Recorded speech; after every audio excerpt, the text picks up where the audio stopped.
ಒಂದು ವಿಷಯವನ್ನು ಗಮನಿಸಿದ್ದೀರಾ? ನಾವು ಕೆಲವೊಮ್ಮೆ ತುಂಬಾ ಆತ್ಮವಿಶ್ವಾಸದಿಂದ ಮುಂದೆ ಹೋಗುತ್ತೇವೆ, ಆದರೆ ಎದುರಿಗೆ ನಿಂತಿರುವ ಸತ್ಯವನ್ನು ನೋಡಿದಾಗ ಒಳಗೆ ಏನೋ ಮೌನವಾಗಿ ಬದಲಾಗುತ್ತದೆ. ಅದು ಸ್ಪಷ್ಟವಾದ ಭಯವೂ ಅಲ್ಲ, ಆದರೆ ಆ ಕ್ಷಣದಲ್ಲಿ ನಮ್ಮ ಆತ್ಮವಿಶ್ವಾಸ ಸ್ವಲ್ಪ ಕುಸಿಯುತ್ತದೆ.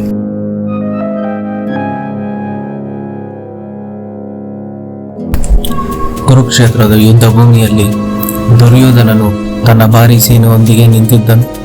ಭೀಷ್ಮ, ದ್ರೋಣ ಅವನ ಜೊತೆಗಿದ್ದರು. ಅವನಿಗೆ ಗೆಲುವಿನ ವಿಶ್ವಾಸವಿತ್ತು. ಆದರೆ ಅವನು ಎದುರಿಗೆ ನೋಡಿದಾಗ ಪಾಂಡವರ ಸೇನೆ ವ್ಯೂಹಬದ್ಧವಾಗಿ ಶಾಂತವಾಗಿ ನಿಂತಿತ್ತು. ಅವನು ಕಂಡದ್ದು ತಾನು ಊಹಿಸದಕ್ಕಿಂತ ಹೆಚ್ಚು. ಇದು ಭಗವದ್ಗೀತೆಯ ಅಧ್ಯಾಯ 1 ಶ್ಲೋಕ 2. ದೃಷ್ಟ್ವಾ ತು ಪಾಂಡವಾನಿಕಂ ಯುಧಂ ದುರ್ಯೋಧನಸ್ತದ ಆಚಾರ್ಯಂ ಉಪಸಂಗಮ್ಯ ರಾಜ ವಚನಾಂ ಬ್ರವೀತ್. ಅಂದರೆ ದುರ್ಯೋಧನನು ತನ್ನ ಗುರು ದ್ರೋಣಾಚಾರ್ಯರ ಬಳಿ ಹೋಗಿ ಮಾತನಾಡಿದನು. ಆ ಕ್ಷಣದಲ್ಲಿ ದುರ್ಯೋಧನನು ಏನೋ ಮಾಡಿದನು ಗಮನಿಸಿ. ಅವನು ಓಡಿ ಹೋಗಲಿಲ್ಲ, ಭಯವನ್ನು ತೋರಿಸಲಿಲ್ಲ. ನೇರವಾಗಿ ತನ್ನ ಗುರು ದ್ರೋಣಾಚಾರ್ಯರ ಬಳಿ ಹೋದನು.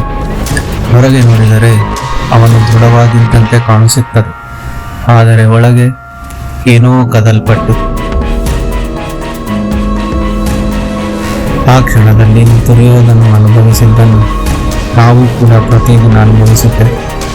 ಹೊರಗೆ ನಾವು ಆತ್ಮವಿಶ್ವಾಸದಿಂದ ಕಾಣಿಸುತ್ತೇವೆ, ಆದರೆ ಒಳಗೆ ಸಂದೇಹಗಳು ಓಡುತ್ತಿರುತ್ತವೆ. ಸಂದರ್ಶನದ ಮುಂಚೆ, ಪರೀಕ್ಷೆಯ ಮುಂಚೆ, ಒಂದು ದೊಡ್ಡ ನಿರ್ಧಾರಕ್ಕೂ ಮುಂಚೆ ಆ ಭಾವನೆ ಬಂದೇ ಬರುತ್ತದೆ. ಮುಂದಿನ ಬಾರಿ ಅದು ಬಂದಾಗ ನಿಮ್ಮನ್ನು ಕೇಳಿಕೊಂಡು, ನಾವು ಇದನ್ನು ಎದುರಿಸುತ್ತಿದ್ದೇವೆ ಅಥವಾ ಅದನ್ನು ಮರೆ ಮಾಡುತ್ತಿದ್ದೇವೆ ಎಂದು.